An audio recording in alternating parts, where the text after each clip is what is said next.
لیلۃ القدر کو 5 راتوں میں نبی کریم صلی اللہ علیہ وسلم نے تلاش کرنے کا حکم دیا ہے۔ 3 راتیں گزر گئیں، آج چوتھی شب ہے جس کو 27ویں شب کہا جاتا ہے۔ جو یہ ہمیں موقع دے رہا ہے نا لیلۃ القدر میں جاگنے کے، صحت بھی سلامت ہیں، آنکھیں بھی سلامت ہیں، سب کچھ بڑھیا ہے، ہم چاہیں تو سو سکتے ہیں، چاہیں تو عبادت کر سکتے ہیں۔ تو یہ اللہ کا بہت بڑا انعام ہے، اللہ کا بہت بڑا احسان ہے ہمارے اوپر کہ اللہ تعالیٰ ہمیں اپنی عبادت کے موقع دے رہا ہے۔ اب بڑا بدقسمت ہے وہ شخص جو اس موقع کا فائدہ نہ اٹھائے۔ کچھ نہیں ہو سکتا تو کم سے کم یہ 3-4 نمازیں ہیں، یہی پڑھ لیجئے۔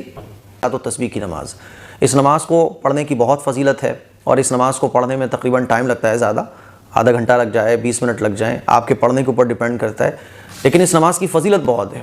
اس نماز کو پڑھنے والے کے جتنے گناہ ہوتے ہیں وہ معاف ہو جاتے ہیں، اور حضور علیہ الصلوۃ والسلام نے اس نماز کی بڑی فضیلت بھی بیان فرمائی ہے۔ تو موقع ہے اس رات میں ہمارے پاس عبادت کرنے کا، اس نماز کو ضرور پڑھیے، ہے نا۔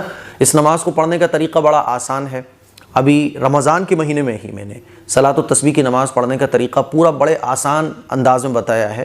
4 منٹ کی وہ ویڈیو ہے، سوشل میڈیا پہ آپ سرچ کریں کہ صلاۃ التسبیح کی نماز AM قاسمی، یا 15-20 دن پہلے کی میری ویڈیو دیکھیے آپ، شاید 10-15 دن پہلے ہی میں نے اپلوڈ کی ہے، تو وہ ویڈیو دیکھیے گا، آپ کو صلاۃ التسبیح کی نماز پڑھنے کا طریقہ مل جائے گا، ٹھیک ہے۔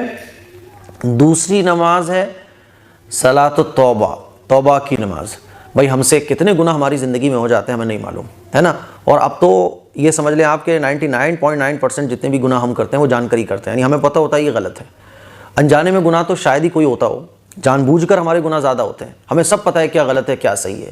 2 رکعت نماز پڑھیے صلاۃ التوبہ کی نیت سے، اے اللہ میں 2 رکعت نماز پڑھنے جا رہی ہوں گناہوں کی معافی کے لیے۔ 2 رکعت نماز جیسے اور نفل نماز پڑھی جاتی ہیں، ایسے ہی 2 رکعت نماز یہ بھی پڑھی جائے گی، بس نیت آپ کی ہوگی صلاۃ التوبہ کی۔ 2 رکعت نماز کمپلیٹ کرنے کے بعد اللہ سے دعا مانگیے کہ اللہ میرے جتنے بھی گناہ ہیں اللہ تو ان کو معاف فرما دے، جتنی بھی خطائیں ہیں اللہ میری ان کو معاف فرما دے، جتنی بھی لغزشیں ہیں ان کو معاف فرما دے، اور سچی پکی اللہ سے توبہ کیجئے کہ اللہ یہ رمضان کے بعد بھی میں اپنی زندگی کو ایسے ہی رکھوں گا جیسے یہ رمضان میں چل رہی تھی، ایسے ہی میں اپنی زندگی کو گزاروں گی جیسے یہ رمضان میں گزر رہی تھی، سچی پکی توبہ۔ تو دوسری نماز توبہ کی نماز۔ تیسری نماز صلاۃ الحاجت۔